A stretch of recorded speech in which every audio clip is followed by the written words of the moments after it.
PANAF ECHO, the African perspective. African geopolitics.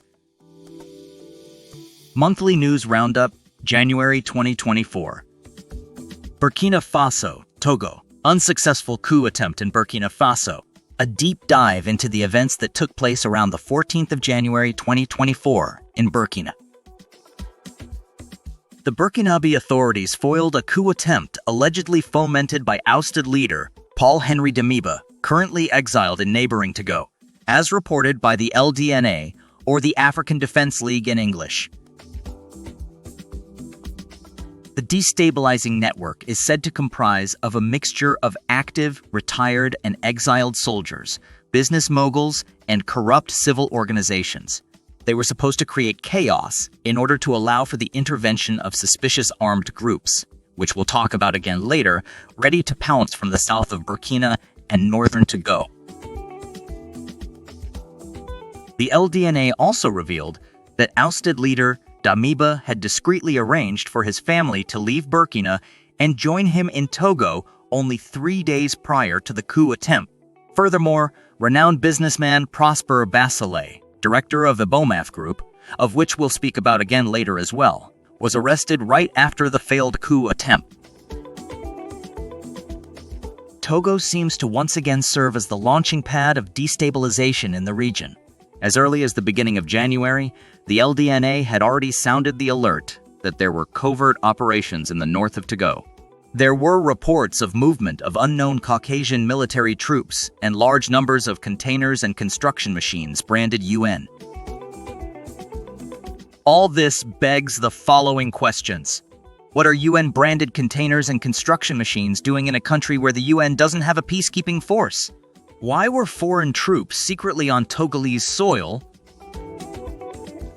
Some geopolitical analysts suggest that this is linked to the creation of the alliance of the Sahel States, since the three countries of Mali, Burkina Faso, and Niger kicked out the NATO security guards, meaning France and the UN, and decided to join their military forces to restore peace and security themselves. Western interests have been in jeopardy. Mali, Burkina Faso, and Niger have been pillaged for centuries and represented a free and seemingly limitless source of every commodity the West needs: gold, petrol, gas, fresh water, uranium, copper, etc. Alongside this pillaging, the West was also able to extract two other key commodities: drugs and human resources. Europe's supply of South American drugs comes through Africa, in its great majority. The drugs are shipped to the west coast of Africa by the South American cartels, and it is then moved through age-old trans-Saharan trade routes, which lead to Europe. The human resources are a byproduct of all this chaos, with poor populations being forced to migrate to Europe to fuel their economy. It is for these reasons and more that NATO has been tasked to militarily control the region. You can see for yourselves the number of foreign bases present just in West Africa and the Sahel region in 2019. But don't just take our word for it. Hear it from the mouth of those who have organized and run it. Former French president concedes France is nothing without Africa. We often forget one thing. It's that a large portion of the money in our wallets comes precisely from the exploitation, for centuries, of Africa. Not solely, but much of it comes from the exploitation of Africa. So,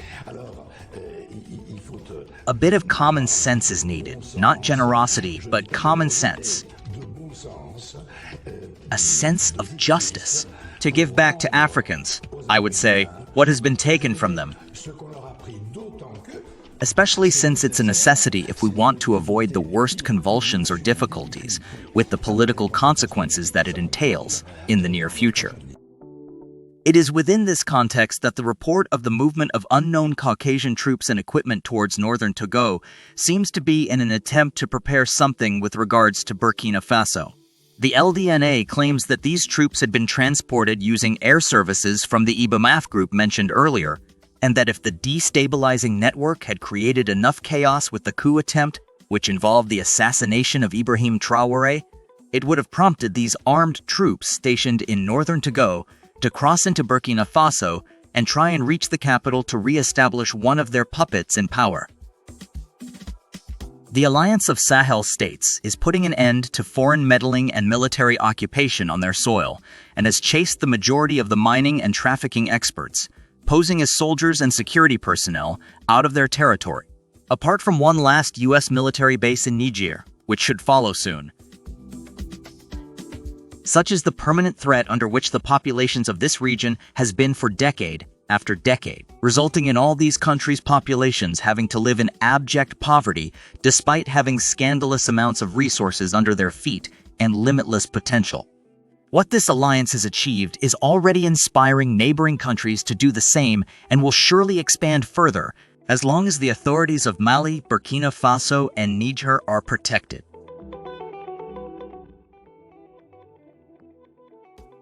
Thanks for watching.